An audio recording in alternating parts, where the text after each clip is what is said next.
os jovens podem usar as ferramentas audiovisuais para potencializar suas trajetórias e registrar suas histórias. Este é um registro dos estudantes do curso técnico em Publicidade de Porto Alegre, Rio Grande do Sul. Vamos ver? Oiê, somos a Agência Tundé e nesse vídeo vamos mostrar o que aprendemos no curso técnico de publicidade aqui do Rio Grande do Sul. Fomos um dos grupos responsáveis pela organização do Festival de Publicidade, proporcionando aos novos estudantes uma imersão profunda no mundo da comunicação. Desbravando caminhos, transitamos de um roteiro para outro e logo começamos a criar o trabalho da agência experimental. Embarcamos em uma empolgante sessão fotográfica que capturou a essência e o propósito do que queríamos. Em seguida, fomos pôr em prática o que aprendemos na aula de comunicação visual. Isso nos levou a criar um manual de identidade visual, produzir conteúdos importantes para mídias sociais e até mesmo produzir um vídeo com a técnica Stop Motion. À medida que essa etapa chegava ao seu desfecho, nos encontramos mergulhados na emocionante tarefa de atender a um cliente real. Esse momento marcou o emocionante ápice de nossa trajetória até o presente momento. Através dessa jornada, buscamos inspirar e informar. Não se esqueça de curtir, comentar e compartilhar o vídeo. É sempre muito bom ouvir as potências da EPT pela voz dos próprios jovens. Está no artigo 205 da Constituição Federal. A educação, direito de todos e dever do Estado e da família, será promovida e incentivada com a colaboração da sociedade, visando ao pleno desenvolvimento da pessoa, seu preparo para o exercício da cidadania e sua qualificação para o trabalho. No entanto, os jovens enfrentam diversos desafios no mundo do trabalho. Segundo dados pela OCDE, 14,7% dos jovens adultos de 18 a 24 anos brasileiros não estão estudando, empregados ou em treinamentos, o chamado 100-100. O desemprego entre jovens no Brasil é, na média, o dobro da população geral historicamente. Em 2023, o país tem 5,2 milhões de jovens entre 14 e 24 anos sem ocupação e acesso a alguma forma de renda, sendo que 55% são mulheres e pessoas pretas e pardas, segundo dados do Ministério do Trabalho e Emprego. As questões que atravessam nossa juventude são muito profundas, multifatoriais e transversais. Por isso, somente com ações intencionais, direcionadas, efetivas e intersetoriais, podemos superar esse cenário. Para nos inspirar com iniciativas do setor produtivo, da sociedade civil organizada e do ponto de vista das políticas públicas, nesta mesa sobre desafios das juventudes no trabalho, chamo ao palco nossa anfitriã e mediadora, Ana Inoue. Uma salva de palmas.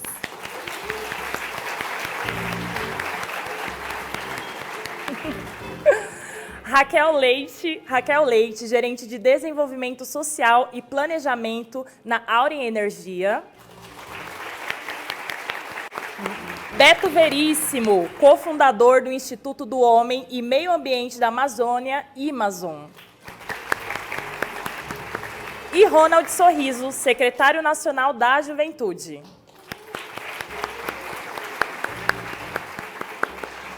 E aí, só uma observação, caso vocês queiram enviar algumas perguntas, usem o QR Code na tela, e aí nós vamos encaminhar e responder posteriormente. E também fazer uma saudação, porque ali à esquerda nós temos meninas maravilhosamente interpretando em Libras. Uma salva de palmas para elas. Bom debate. A Carol e a Karina. Muito obrigada. Muito obrigada pela presença de vocês aqui. Eu queria só fazer um disclaimer bem curtinho, que eu até puxei as orelhas do Condzilla ali, porque ele esqueceu de falar do Instituto Condzilla, que era a razão maior dele vir aqui falar, que é o trabalho que ele faz com as juventudes. Tá? Então, depois vocês vão ter que procurar. O João Vitor está por aí também, que é o coordenador do Instituto Condzilla. Eles fazem um trabalho muito legal com as juventudes. Nós estamos aqui nessa mesa porque tanto daí a Raquel vai poder contar um pouco o trabalho que ela faz pela Auren Energia. O Beto tem um trabalho maravilhoso na Amazônia. O Beto é a pessoa que mais entende de Amazônia no mundo, então já estou fazendo aqui toda a propaganda dele, tudo que vocês quiserem saber com ele aqui. E o nosso querido Ronald, que é o secretário nacional da Juventude, e que vai falar um pouco da perspectiva daí do governo das políticas para a juventude, tá bom? Então, já vou passar para a Raquel. Aqui, ó. Você pode pegar. Esse aqui? Olá, pessoal. Boa tarde. Primeiro, eu queria agradecer, Ana, pelo convite. Você falou que a Isolda era sua musa, você é minha musa, então... uma das... Para mim, é uma grande honra estar aqui para contar para vocês um trabalho que a gente vem fazendo juntos, né, há alguns anos. Mas vou me apresentar primeiro. Bom, eu sou a Raquel, lidero a área de desenvolvimento social na Áurea Energia. É uma empresa que, não sei se todos conhecem, né, estou aqui representando as empresas, e eu tive a oportunidade de, no nosso almoço, conversar com o Getúlio. E eu até falei, eu estou aqui numa representação do setor produtivo. Ele falou, não, vamos corrigir, vamos falar setor empresarial, porque educação também é produtiva. Então, agora eu aceitei essa provocação, estou aqui nesse papel de setor empresarial. A Auren, ela tem um pouco mais de um ano, mas a gente tem um histórico de muito compromisso com o Brasil. Ela é resultado, né, de uma fusão dos ativos da Votorantim e do CPP Investments. Então, a gente já tem um histórico aí no setor elétrico brasileiro de mais de 100 anos, e também de desenvolvimento social do país. Então, inclusive, o nosso case aqui, que eu vou contar para vocês, ele teve início em 2020, ainda quando éramos Votorantim Energia. E falando um pouco, né, da nossa perspectiva de desenvolvimento social, quando a gente está dentro da empresa, a gente tem um compromisso, né, de desenvolver os locais onde a gente está em conjunto com a nossa atuação, né? Então, a gente tem uma premissa, e é uma premissa que vale para a companhia como um todo, de que, se a gente vai prosperar nesse local, todos precisam prosperar conosco. Então, acho que parte daí, né, um pouco da história que eu vou contar para vocês hoje. Mas, sem mais delongas, né, eu quero trazer para a prática um case, e é bem legal as falas iniciais, né, que a Tabata mencionou. Não, o setor empresarial precisa construir os currículos com a área de educação, e foi exatamente isso que a gente fez. Né, e a gente está colhendo resultados. Então, lá em 2020, a gente foi provocado pelo Instituto Votorantim, pela Itaú Educação e Trabalho, que estavam em contato, né, com a Secretaria de Educação do Estado do Pernambuco, que é um estado onde a gente tem a atuação dos nossos parques eólicos, no Pernambuco e no Piauí, bem na divisa entre esses dois estados. Nós fomos provocados a pensar uma iniciativa em conjunto. E aí, quando houve essa provocação, a gente foi fazer uma análise.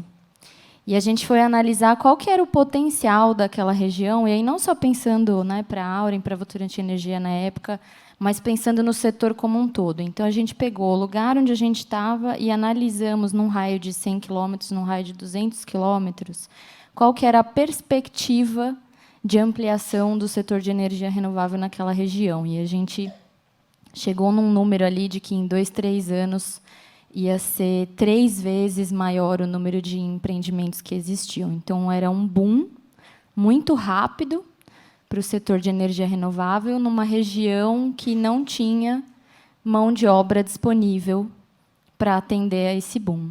E a gente até analisou, né, esse ano, enfim, continuamos outras conversas, em alguns outros estados esse boom é ainda maior, como é o caso de Minas Gerais, por exemplo. São 10 vezes mais o que vai crescer no curto prazo. E a gente continua não tendo a mão de obra disponível para atender esse mercado.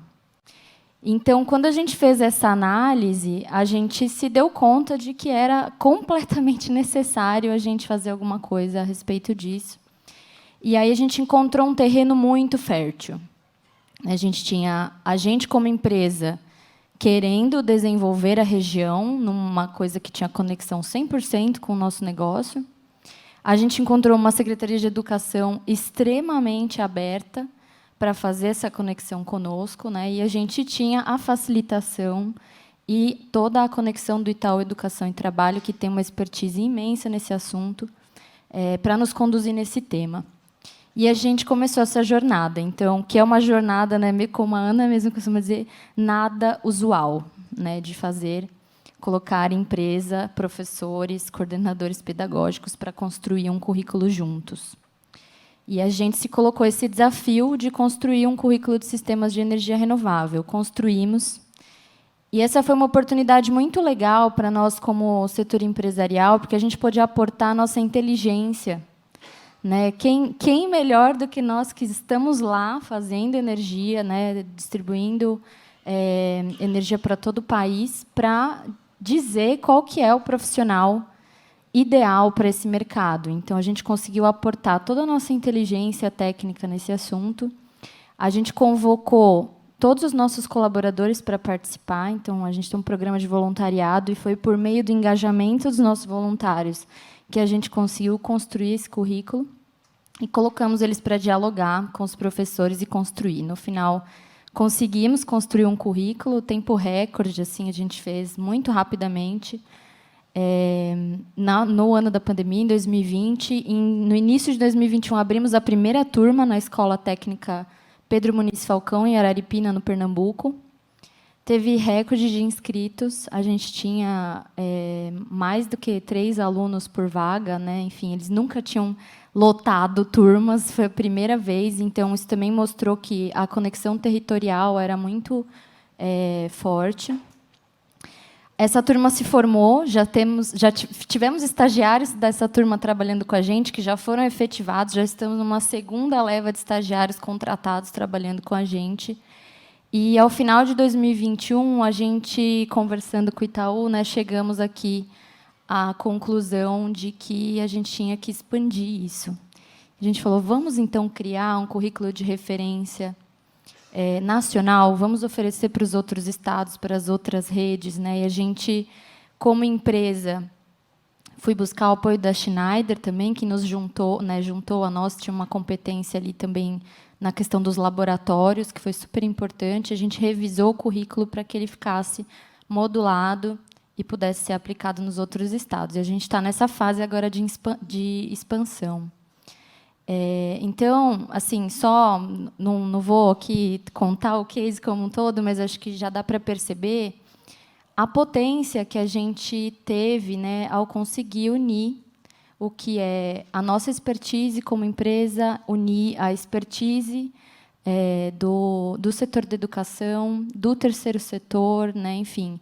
Quando nós 3 ali representados conseguimos unir os esforços, a gente conseguiu criar, e aí eu falo para vocês, sem dúvida alguma, o melhor curso de sistemas de energia renovável do Brasil.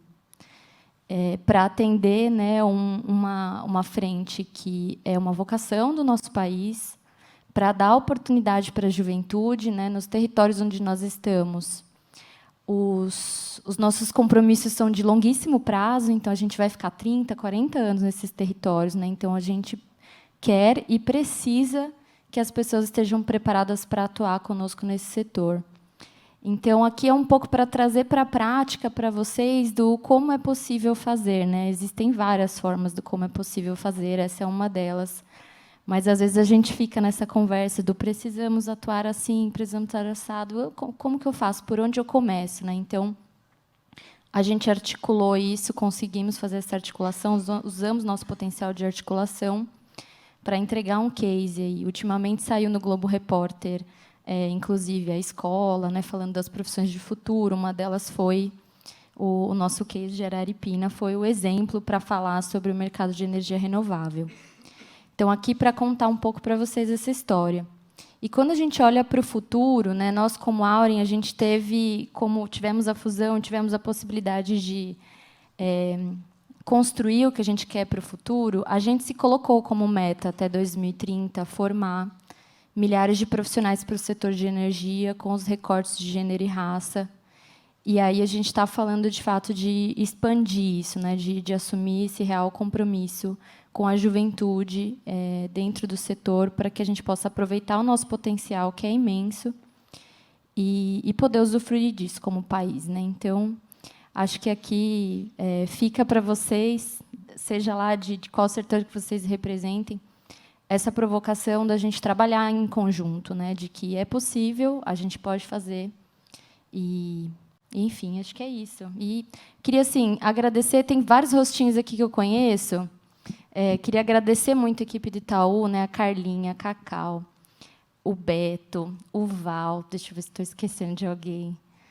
Vamos ver. Acho que é isso, que trabalharam diretamente com a gente no projeto. A Vanessa e o Rômulo da Aura, então, aqui também foram essenciais.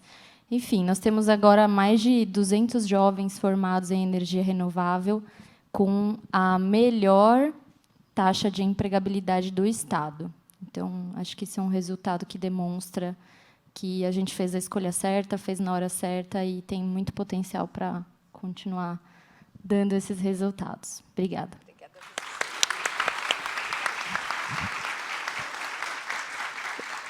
Obrigada.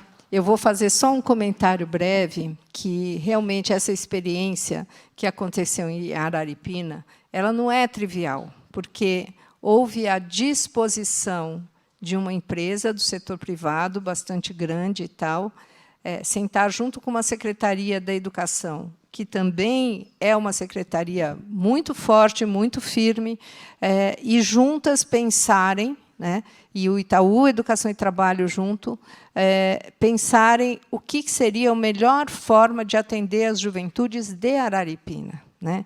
Então, no fundo, o que acabou acontecendo é que a Auren e a Votorantim, quer dizer, o Rafael e o Rômulo, que começaram, né, isso junto com a gente, de que forma que a empresa pode apoiar a formação e o desenvolvimento dos alunos da escola pública. Foi isso que foi feito lá. Né? Então, a Auren, a Votorantim, a Schneider e tal, o que eles fizeram foi, primeiro, aportar na educação o que havia de mais moderno naquele momento, quer dizer, qual é a placa solar com a qual nós vamos trabalhar, né? De que forma que a gente trabalha, o que é que as pessoas que vão trabalhar com isso, com a energia renovável, precisam saber, que tipo de conhecimento e que tipo de tecnologia, e disponibilizar esta tecnologia para os alunos da escola pública. Então, os alunos trabalham em balcões e tal, dentro da escola, cedidas por eles, e tem a prática profissional dentro da empresa também. Então, assim, ela não quis entrar em detalhes, mas assim, o inusitado dessa parceria, na verdade, foi isso. O que resultou em encontros, por exemplo, de jovens às 8 horas da noite, que tinha 370 jovens lá querendo ouvir, aprender e fazer. Né? Então, eu acho que é exemplar, né, essa parceria, porque, se não for desse jeito, a gente não tem futuro. A gente tem que pensar naquele dado que a Isolda deu aqui. São 88,8% dos jovens matriculados na escola pública.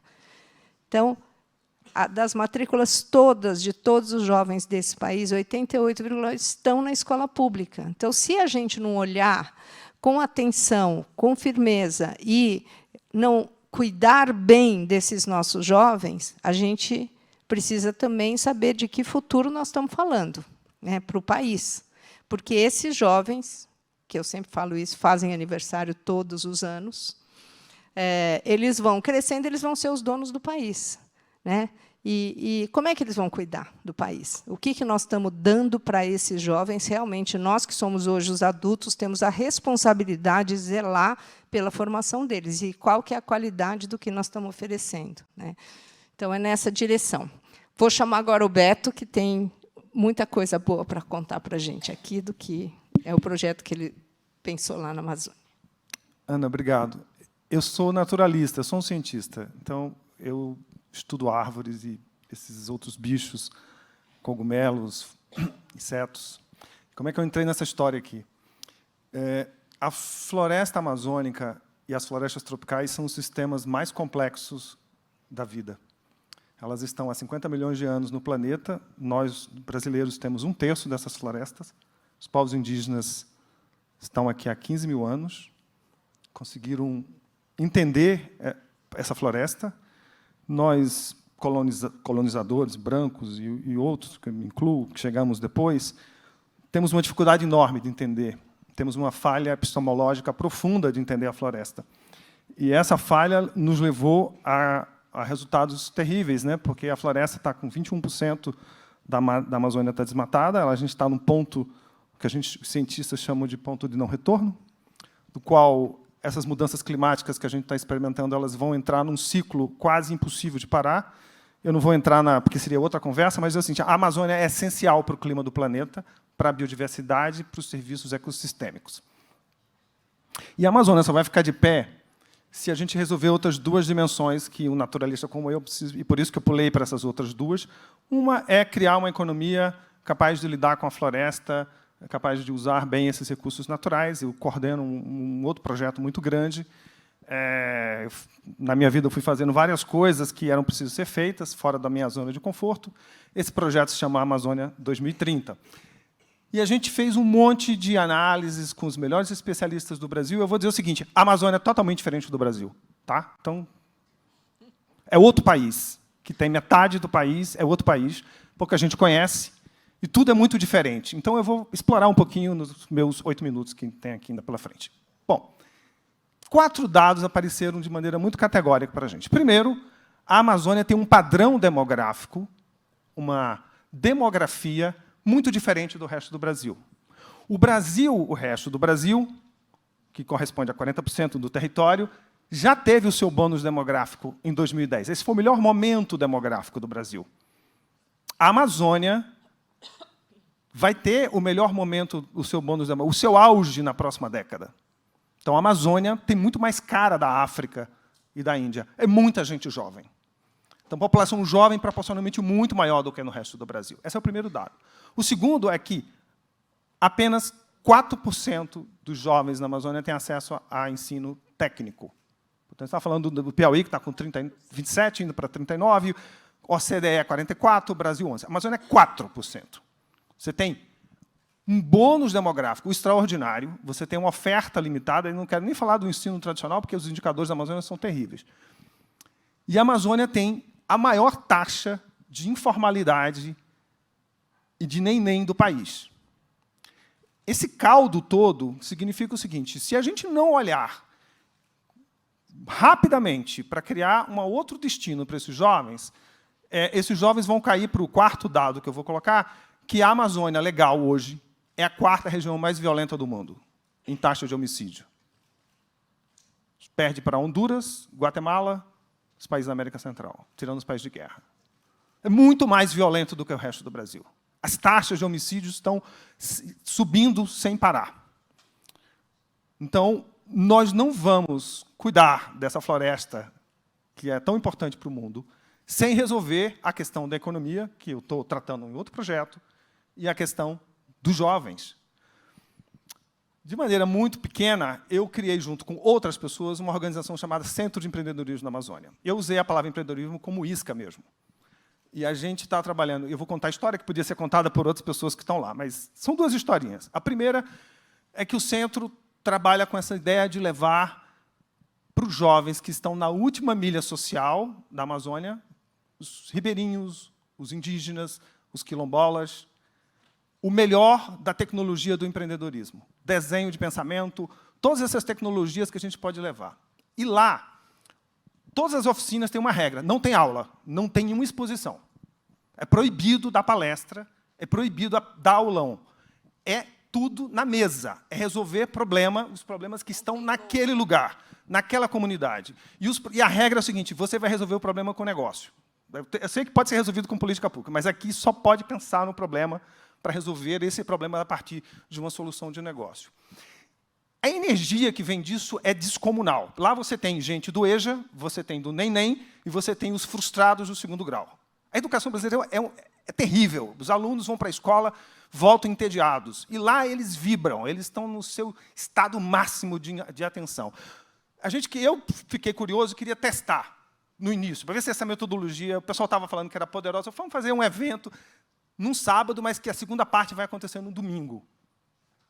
Ver quantas pessoas que participaram do sábado voltam no domingo, de manhã, já que não é obrigatório, é um curso 94% voltaram no domingo dos jovens. Eles falaram, essa foi a coisa mais importante que a gente fez. Eles querem ser autorais. E eles estão falando de coisas muito sofisticadas. Eles estão falando de economia criativa num nível de detalhe muito grande. Eu lembro de umas lideranças disso falar, a gente tem a grafia mais sofisticada, a gente está pintando os nossos rostos há 15 mil anos. A gente tem que aprender a fazer cultura e trabalhar com NFT, fazer blockchain. Eles estão lá na frente. A gente não está levando algo... E eles querem, foi dito aqui, eles querem ser autores do seu tempo nas suas maneiras de se entender numa economia que está em profunda transformação. Essa iniciativa já está espalhada em 58 municípios, e municípios na Amazônia têm um sentido muito diferente. O município de Altamira é do tamanho do estado do Paraná. Eu somei as áreas dos 58 municípios. É maior do que a região sudeste. A gente chegou em 58 municípios que, somados, têm uma área maior do que a região sudeste inteira. Levando isso sempre em parceria com os locais. Sempre a prefeitura, o Lions, usa o espaço público. E a segunda história, essa vai ser escrita ainda, a gente olhou o seguinte, quais são os municípios que mais desmatam?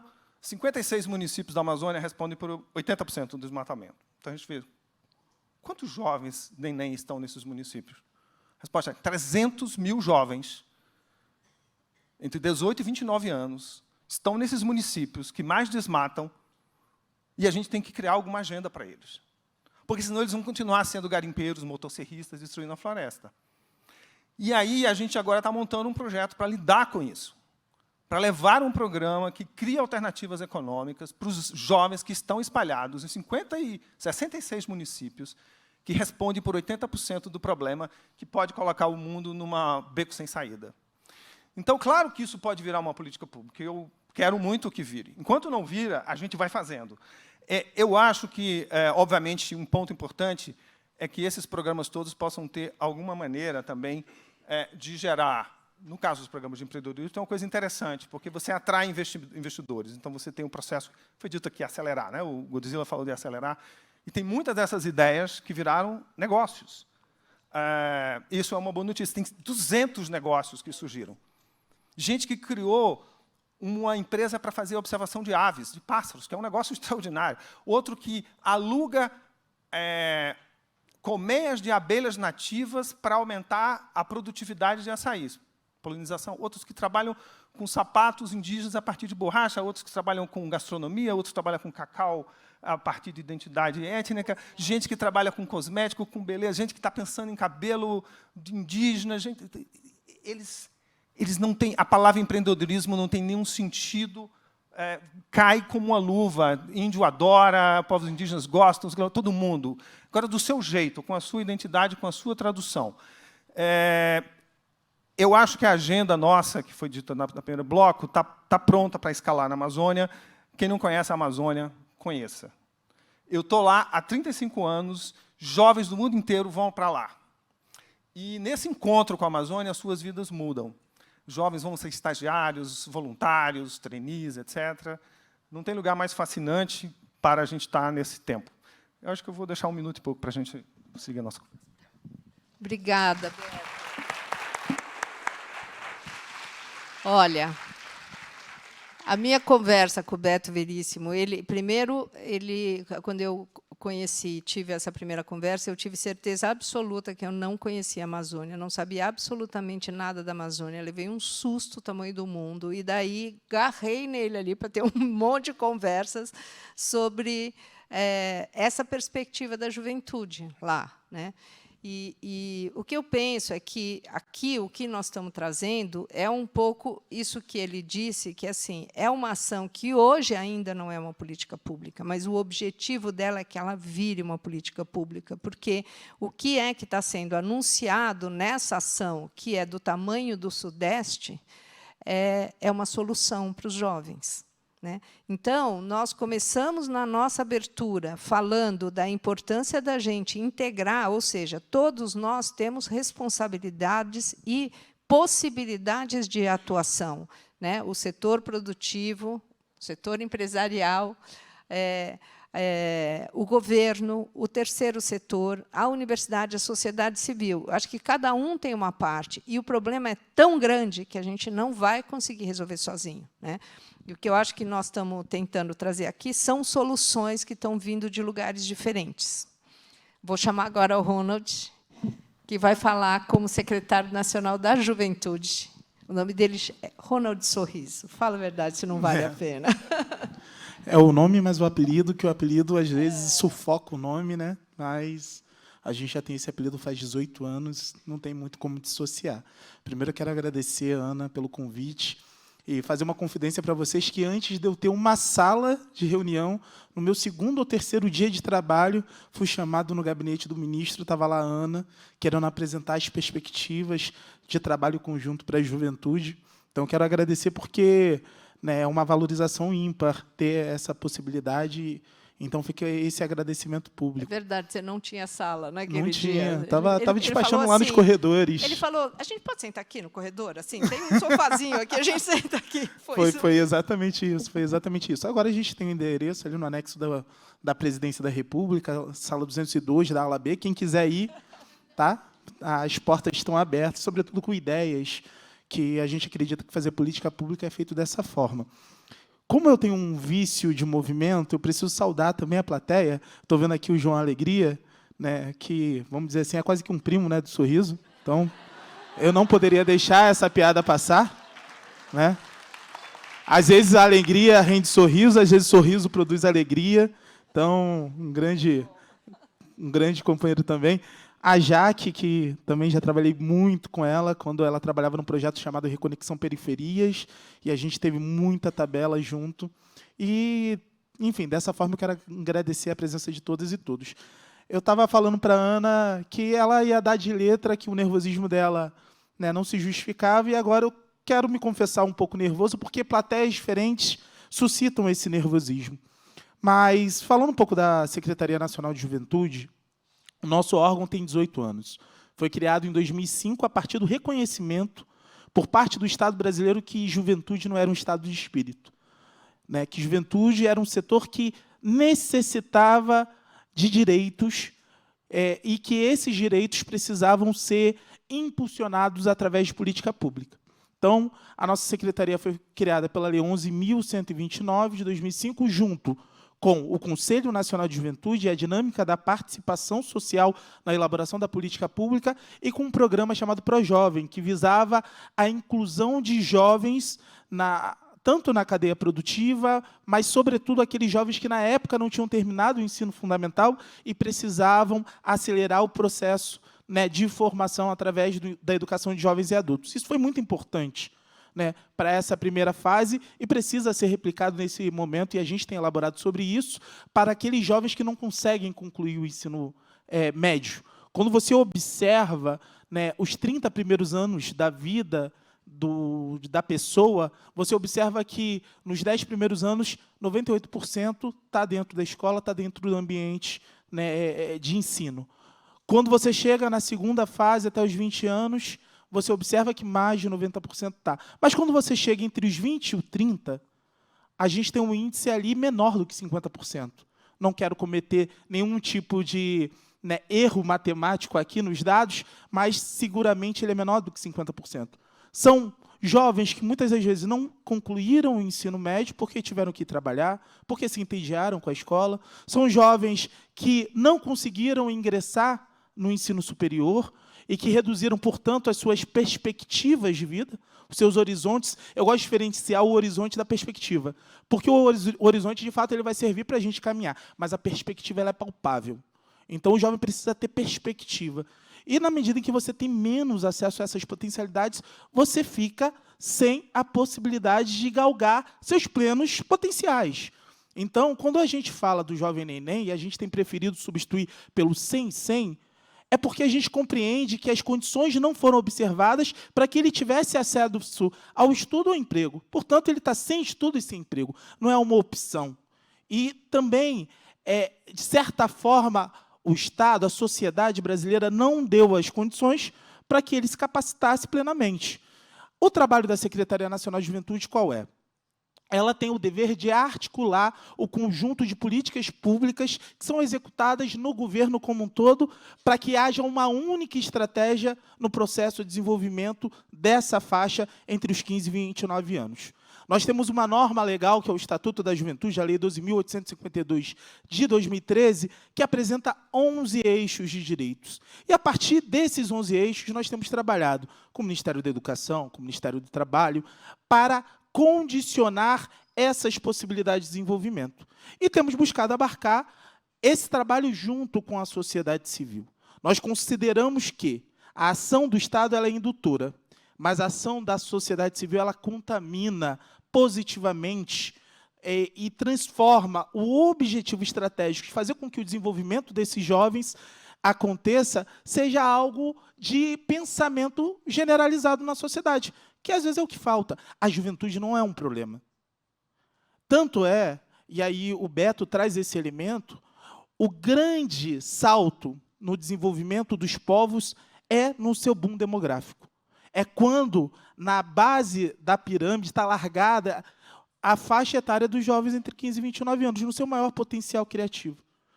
Infelizmente, nos últimos 10 anos, é preciso dizer, desde a promulgação do Estatuto da Juventude, nós não conseguimos alcançar essa possibilidade. Agora a gente já está no final do boom demográfico a nível nacional. Mas ainda há tempo de tentar salvar grande parte dessas possibilidades.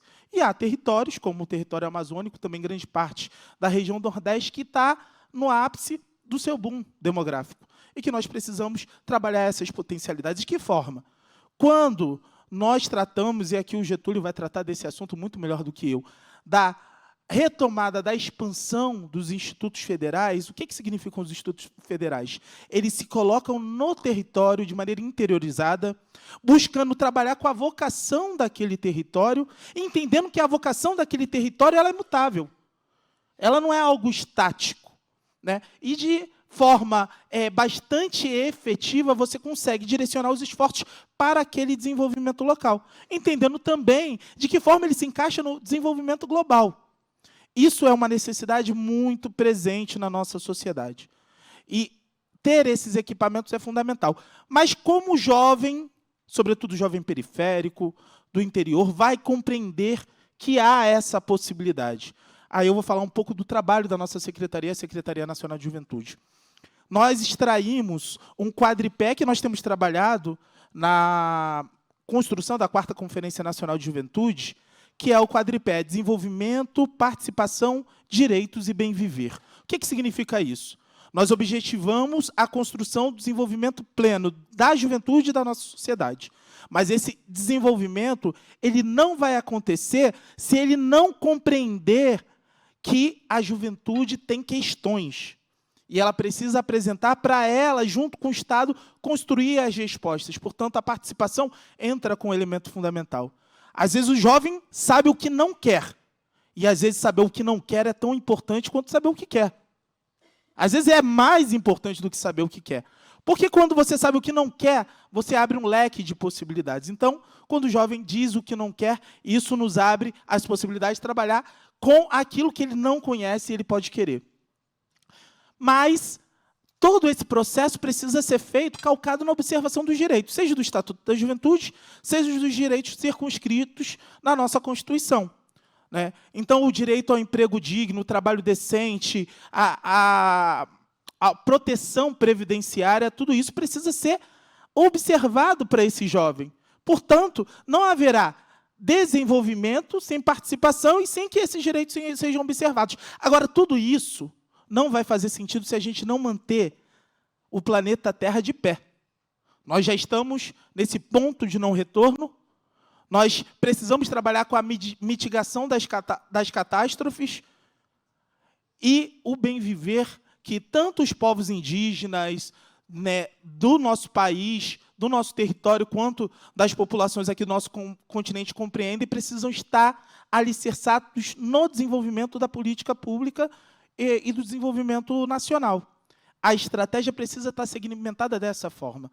E é por isso que nós temos trabalhado o espaço, que é o Estação Juventude, que é construir espaços de referência para a juventude. conversava com a Ana, eu vou pedir só um tempinho a mais, de repente o tempo que o Beto me concedeu. Eu conversava com a Ana que eu tive num centro de referência de juventude esses dias, num bairro chamado Novo Horizonte, em Serra, na região metropolitana de Vitória. E o mais interessante é que eu tinha visitado outro em Aracruz, que eu também gostei bastante, mas lá estava preparado para me receber. E nesse outro, não, a gente foi por um acaso e eu quis conhecer. Ele era uma oficina mecânica que o Estado se apropriou daquele espaço e ele foi formatado para ser referência em política pública para a juventude. 19 horas da noite, diversos jovens, principalmente entre 17 e 21 anos, grande maioria, cerca de 80% a 90% negros, que, portanto, eram os potenciais alvos da violência, estavam lá, fazendo uma série de oficinas no âmbito da tecnologia, no âmbito da cultura, da arte, da dança. Muitos deles estavam lá, basicamente utilizando Wi-Fi, jogando basquete, andando skate, mas, ao mesmo tempo, tendo acesso a uma equipe psicossocial que dá atenção àquele jovem, ou seja, aquele jovem estava sendo salvo. E eu preciso fazer para vocês um relato que é importante. Eu perdi 3 parentes meus com essa idade para violência urbana, lá em São Gonçalo, na região metropolitana do Rio de Janeiro. Que alegria seria se esse espaço tivesse condicionado para que ele tivesse nesse espaço seguro. Cada um deles. E é isso que nós precisamos condicionar, e essa é a estratégia fundamental. E nessa estratégia, cabe Ministério da Educação, cabe Ministério do Trabalho, cabe todos os entes dos ministérios, cabe a sociedade civil, cabe a iniciativa privada, né, o setor empresarial, porque nós compreendemos que o processo de desenvolvimento da juventude ela só vai acontecer se for um esforço de toda a sociedade. E é isso que a Secretaria Nacional de Juventude, sob a orientação do meu chefe, amigo da Ana, o Márcio Macedo, ministro da Secretaria-Geral da Presidência, e do presidente Lula, tem ambicionado construir. Obrigado.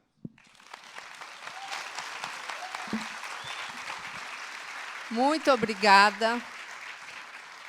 Eu acho que a gente vai, hoje, por diversas formas, igual uma espiral, passar várias vezes pelo mesmo assunto, e o assunto é a solução para a juventude, ela é intersetorial, ela nasce de uma articulação necessária, então tem muita coisa sendo pensada, gestada, produzida e efetivada, implementada no governo, tem muita coisa fora que também está oferecendo respostas para isso.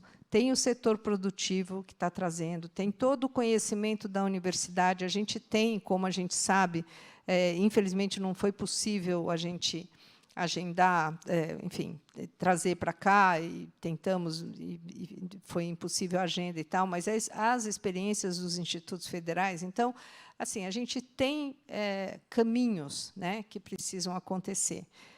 De outro lado, o que a gente precisa é ter consciência da urgência e da pressa que a gente tem para resolver isso. Tá? Antes de acabar aqui, eu só queria fazer, eu ia fazer isso só no final, mas eu resolvi fazer aqui, porque a Raquel chamou.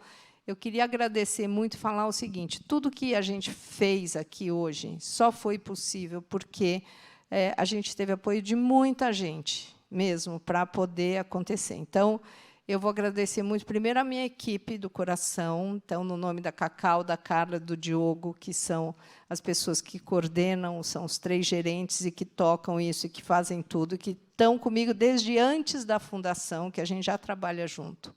Então, quero dizer muito obrigada para vocês.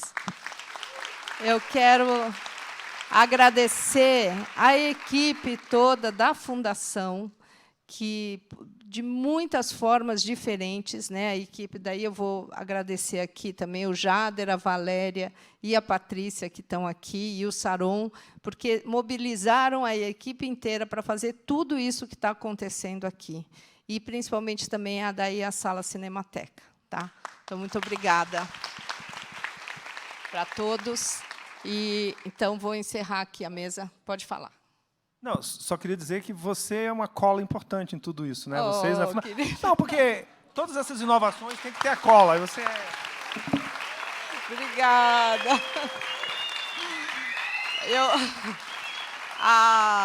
a gente tem, na verdade, a gente se inspira muito nas ações, nessas pessoas todas que estão fazendo. Então, assim, o que a gente faz é uma mobilização muito grande. Eu citei o Simon Schwartz, porque o Simon ele está, desde que ele nasceu, com essa agenda. Sabe? Então, ele está lá. E ele foi uma inspiração muito importante, porque é uma pessoa que questiona muitas coisas, a gente pensa diferente e tal, mas ele também está sempre junto e sempre disposto a conversar. Obrigada. Vamos para a nossa próxima. Eu queria falar mais uma coisa que eu esqueci logo no começo, que é o seguinte: o Aloysio Mercadante, presidente do BNDES, ele vinha para cá, ele tinha se comprometido, e ele, inclusive, desmarcou agendas super importantes e tal, mas a mãe dele faleceu ontem, então ele não pôde vir, e ele, inclusive, falou, não, mas vamos... Enfim, ele tentou dar algum jeito, mas é basicamente isso que aconteceu. Tá bom? Então, é isso. Muito obrigada para vocês.